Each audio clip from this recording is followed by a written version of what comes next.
ప్రభుత్వ ఆసుపత్రిలో వివిధ విభాగాల్లో పనిచేస్తున్న కాంట్రాక్ట్ అవుట్సోర్సింగ్ కార్మికులను ప్రభుత్వం రెగ్యులరైజేషన్ చేయాలని ఏఐటీయూసీ జిల్లా కార్యదర్శి కొండన డిమాండ్ చేశారు. సింగరేణి ఎన్నికలో ఏఐటీయూసీ గుర్తింపు కార్మిక సంఘంగా ఎన్నికల్లో గెలుపొందడంతో శుక్రవారం నారాయణపేట జిల్లా ఆసుపత్రిలో సంబరాలు జరుపుకున్నారు. మిఠాయిలు పంచుకున్నారు. సింగరేణి ఎన్నికల విజయంతో ఉద్యమాలకు చైతన్యం రగిలించిందని అన్నారు.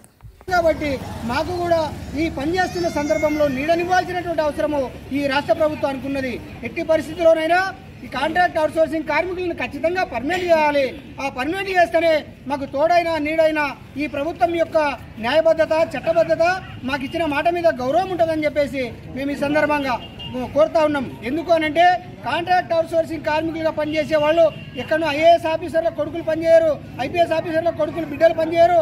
పనిచేసే వాళ్ళమంతా ఎస్సీ, ఎస్టీ, బీసీ, మైనార్టీలకు సంబంధించినటువంటి పేద, బడుగు, బలహీన వర్గాలకు సంబంధించిన కార్మిక పేద కుటుంబాలకు వెళ్ళి వచ్చినటువంటి వాళ్ళమే పనిచేస్తాము. మేము మమ్మల్ని పర్మనెంట్ చేస్తే ఈ రాష్ట్రంలో, ఈ దేశంలో కొద్దో గొప్ప అభివృద్ధికి దోహదపడతామని చెప్పేసి మేము ఈ సందర్భంగా రాష్ట్ర ప్రభుత్వానికి విజ్ఞప్తి చేస్తూ ఉన్నాం. డిమాండ్ చేసే కాలం రానియొద్దని చెప్పేసి ఆ విజ్ఞప్తి చేస్తూనే ఖచ్చితంగా ఈ సింగరేణిలో గెలిచినటువంటి ఈ సందర్భంగా, ఈ విజయోత్సవాల సందర్భంగా ఈ జిల్లా ఆసుపత్రి కేంద్రంలో మిఠాయిలు పంచుకొని ఆ సంబరాలను చేసుకుంటూ ఉన్నాము.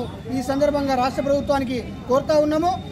ఖచ్చితంగా మమ్మల్ని రెగ్యులరైజ్ చేసేదాకా రాబోయే రోజుల్లో జీతాలు ప్రతి నెల 5వ తారీఖులోగా చెల్లించేలాగా ఈ ప్రభుత్వం చర్యలు తీసుకోవాలని చెప్పేసి ఈ సందర్భంగా కోరుకుంటూ నాకు ఈ అవకాశం ఇచ్చినటువంటి ఆసుపత్రి యూనియన్ నాయకులకు అందరూ కూడా ధన్యవాదాలు తెలియజేస్తూ ముగిస్తున్నాను.